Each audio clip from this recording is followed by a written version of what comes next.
Wild and Free Art. Today we're going to work together on making the cover for my next journal. So let's begin. So I've decided to use this special handmade paper and an Amazon package as my cover. The package is just the right size. And I have also printed a piece from my Enchanted woodland kit that I will talk about more in the next video of the series. I've just printed it on photo paper with my inkjet printer. So the first thing I'm going to do is open up the Amazon package and just get rid of all the extra fiddly bits on the side. I then decide to trim the edges and get rid of all the rough bits by using my ruler and a craft knife, just to try and clean it up a bit and get rid of those already bendy bits that are part of the Amazon paper envelopes. Here I'm still debating on whether or not I should use that piece as a flap. So I've decided to just test it out and see how it works with a piece of folded paper. And at this point, I think I was okay with the idea of a flap. But I will change my mind a little bit further on.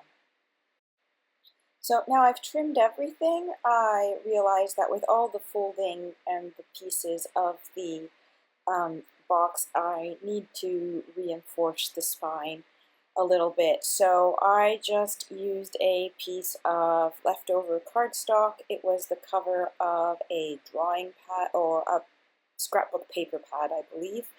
And I just trim it down to size and glue it in. And this is the point where I decided that the flap wasn't going to work, just not big enough.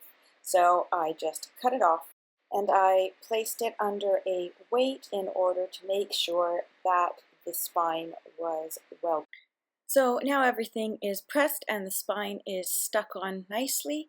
It's time to actually have some fun and decorate the cover. So here I'm just decided to keep the process in as I fiddled with different design elements and decided on placement and what to do. Just that maybe you could see the process, see if it was something that could interest you or inspire you, or, you know, I love seeing people as they work out things and see how their mind works, so I was hoping maybe it could be of help for you as well. So as I decide on the final placements of the different bits, I decided to glue them down. I'm not sure if this was recorded, but I decided to paint the cheesecloth different colors of green using a variety of different acrylic paints, and then I left it to dry, which is why it has all these varying shades of green on it. And then I just tore out my cover image and inked it, and then decided to add some cardboard bits as textures to it, and some cord and other plant elements.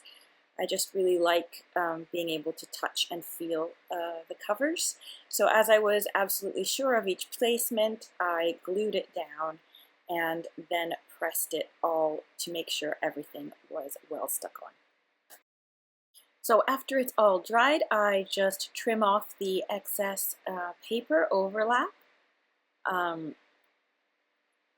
with a ruler to get a deckled edge. I actually want the overlap, and I'm going to be covering the inside with another paper, and I decided to also sew the edges just to make sure that the paper doesn't come off, because I haven't folded it and glued it on the other side. I then decided to add some pressed daisies that came from my garden, and I've glued on a little piece of bark, and then I'm going to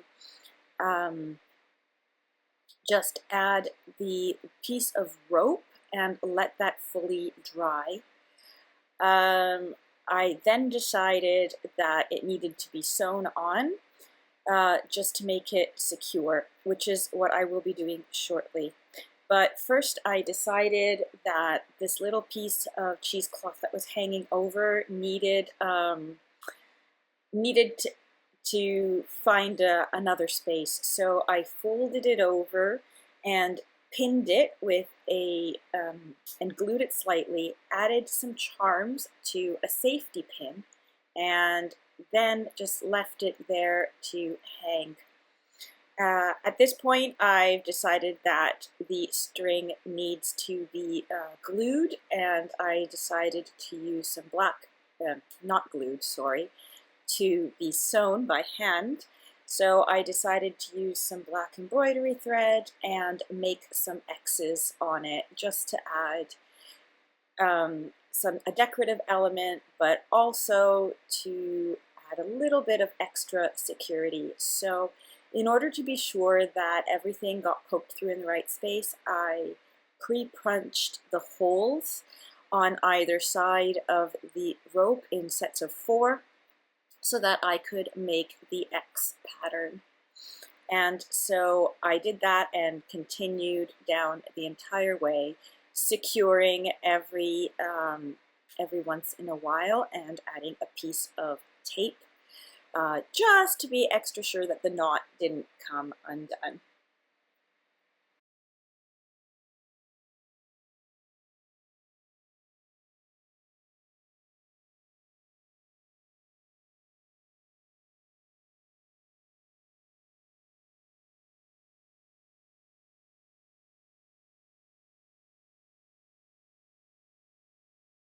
So once everything was sewn and secured, I trimmed the top and bottom and frayed them. And then I decided to glue on the book plate with another layer of the cheesecloth underneath. Here I'm just playing with the placement until I decided where it should go.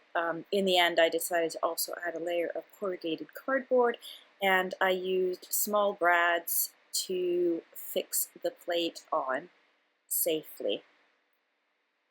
So this was the ready-to-go book, and I decided it needed some closures, so I took 2 scraps of the cheesecloth, twisted them around, and decided to add some beads onto them.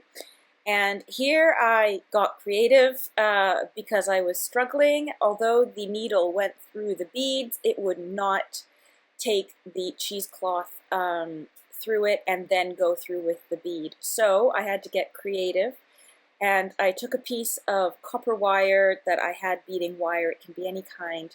I made a large loop and needle, and in that way I was able to thread the fabric through and to thread the